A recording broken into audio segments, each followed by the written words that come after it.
All right, so this is a video about what to do in these situations. This could come up from time to time. This will give you some tips and tricks of how to act, what to say, what not to say during the course of being in business in the ATM. All right, from time to time, you will get asked, hey, I don't want anybody drilling my floor. For us, it's a deal breaker. We always drill the ATM in the floor, but sometimes you're gonna run into a situation where the owner doesn't want you to drill your ATM in the floor. Maybe the floor is marble. Maybe I've even seen it with big boulders like this where you couldn't drill it in. Somebody posted that online. Or maybe they got radiant heat in the floor. For whatever reason, you might not be able to drill your ATM into the floor or secure your ATM into the floor. If this happens, okay, what do you do? How do you handle that situation? Again, for us, it's a deal breaker. I just walk away. I'm not going to chance it, but sometimes there's some of you guys out there, you want the deal bad enough, or you want to get that secure at location. So what are your alternatives? Well, some of your alternatives are you can actually drill in the back of the ATM and you can secure it to the wall. Maybe the owner doesn't want you to drill it in the floor because they got radiant heat or it's stone, but you can drill it to the back of the ATM, secure it onto the wall. Another thing you can do is you can buy weights and I've seen guys place 200-300 pound dumbbells or weights or cement bags in the ATM.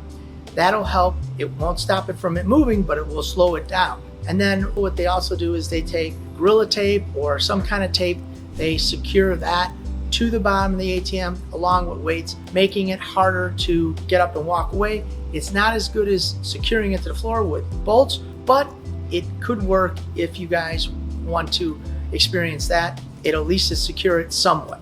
But again, the best thing is always to bolt it down. But in case you still want the deal, how do you secure it? That's one of the ways you can secure it, just by adding extra weight inside the ATM. Point number 2, contract or no contract, SLA or no SLA, agreement or no agreement. What do you want to do? How do you want to handle it?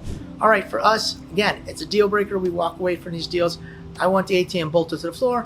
I want a secure location agreement. But some people, you know what? They don't want to sign a location agreement. The locations don't want to sign, and you still want the deal. What can you do? Well, what you can do is you can just put your ATM in there on a handshake and get a 1099, get an ACH agreement. Also, don't sign a location agreement with the owner. But what happens, this puts you in a vulnerable position, also puts you in a position where if you want to ever sell that location, you won't be able to sell it for the highest amount of value that it's worth. It could be worth a lot more, but maybe when you're starting out in the game, you're not sure yourself, you don't know how to approach getting a location agreement signed. Some of these are challenges. So what you'll do is you just place your ATM into the location, or maybe what you do is you sign it with a 30-day agreement. Maybe you don't put any time in the location agreement, and maybe you can get it signed that way. But if you don't get the location signed and at least a 5-year agreement, this will be a challenge for you later down in your ATM career. Again, if we do things that's hard in the beginning, it makes it easier in the end. Sometimes we make it easier in the beginning, it becomes harder in the end. So think of easy versus hard. These tips will help you on what decision you want to make when you get into your ATM location. So if you're thinking about starting your own profitable ATM business but didn't know where to start, stay to the end of the video and I will show you our checklist entitled ATM Business Passive Income Checklist. The 5 things you need to know to start your profitable ATM business so you can have a clear roadmap towards ATM business success. You can earn between $250 and $1,500 of passive income every single month. All right, let's get back to the video. Point number 3, new versus old. Hey Phil, I got a couple locations. I put brand new ATMs in there. I'm seeing on social media, I'm seeing on eBay that, you know what, there's a couple ATMs out there. One is actually close to my house. I could pick up a used ATM. Should I buy a used ATM? What should I do? All right, when you're first in the game, I 100% recommend you go new. You won't run into problems. You'll have the latest, greatest compliance. The keypad will be latest, greatest.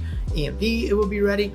And you won't have any issues as far as the ATM breaking down. When you buy a used ATM, you're usually buying an ATM that could have some challenges. And maybe it's not EMV upgraded. Right now we're getting the keypads to the latest greatest with, we call that PCI compliance. Keypad might be out of compliance at the end of 24. You don't know. You can always call us. We'll help you and navigate you through waters of new versus used, but you don't know necessarily if this buying used is going to save you money. So you got to make that decision. How much money is it going to save? Is it worth it? Because that saving that money could cost you that location if the ATM keeps breaking down. And then how easy is it going to be to replace a dispenser or a keypad or a screen or a card reader? If the answer isn't real fast, then you might want to rethink new versus used. But if you want to take a chance and you put a used ATM, you say, hey, the ATM is only a year old, it's used, I can get it for a discount. You might take a shot, but keep in mind if the ATM goes down, you could lose the location. Point number 4. All right, I got the ATM in, we got the location agreement signed, they bolted to the floor. I put some money in the ATM, and now I'm coming back to put more money in. There's the owner, and they're asking me, hey, how much money you put in the ATM? Here's the situation. For us, there's no reason to tell them. All they have to need to know is the ATM full of money. So how do you handle this situation? Say, look, we can see it online. I see if the ATM is going low. We have thresholds. When it gets to a certain threshold, it sends us a text message that is running low, and therefore it never runs out of money. So I put a substantial amount of, that's a good word to put in there, substantial amount of money into the ATM, and we can monitor it to make sure that it doesn't run out of money. However, if you're going to plan a special event, please let us know, because we don't allocate for a big special event, only a little special event. So if you're having a special event, please let us know so we can make sure that there's ample amount of money in the ATM at all times. Point number 5, and this is a good one because this will save you from losing a location, is service. Service hours that you're in operation, how late you run service, what hours day you run service, and do you run service on nights and weekends, and what are those hours? So here would be an example. Hey, we run service from 8 in the morning to 8 at night. Anything after 8 o'clock at night is the next day. We run service to midnight. Anything after is the next day. You will have some locations that will call whatever time, and they would expect you to be out there within 10 minutes.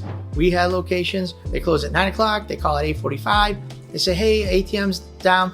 We went out there and they're closed. And the guy says, yeah, well, we close at 9. We just want to let you know. So one of the things you want to do is establish your hours of operation from service. After you sign the agreement, don't do it before. After the agreement, say, hey, by the way, we only work until 9 o'clock at night. We're closed on Sundays. Whatever you want to do, that'll be your business practices. Now, when you get that service call, always ask the simple question. You might not remember what the hours are, and sometimes the business hours change from time to time, season to season. Maybe in the summer they're open up longer, maybe in the summer they're open up shorter hours. We don't necessarily know, but always ask that question. You get a call, hey, when you guys close? Because you might be in the middle of something, it might take you an hour to get there, or maybe you can't get there for 4 hours, and then they're closed and you waste all that time. So always ask the question, hey, how long are you guys open? They'll tell you, hey, we're only open to 7 o'clock at night. It's 6:45. You say, okay, when are you open tomorrow? Oh, we open up at 7 in the morning. Okay, great. I'll see you guys tomorrow. Everybody's happy. This saves aggravation and time, so you don't have to debate, yeah, I answered every service call. All right, so if you're thinking about starting your own ATM business, I want to invite you to our free checklist entitled ATM Business Passive Income Checklist, the 5 things you need to know to start your profitable ATM business, so you can start earning passive income, make more money for your family, and spend more time with them also. If that sounds like something that's interesting to you, click the link down below and start your ATM journey today. Again, this is Phil from the ATM Mastermind group page, where we buy your freedom at one transaction at a time. Thank you guys for making us #1 on YouTube, and I'll see you over at the next ATM Mastermind video.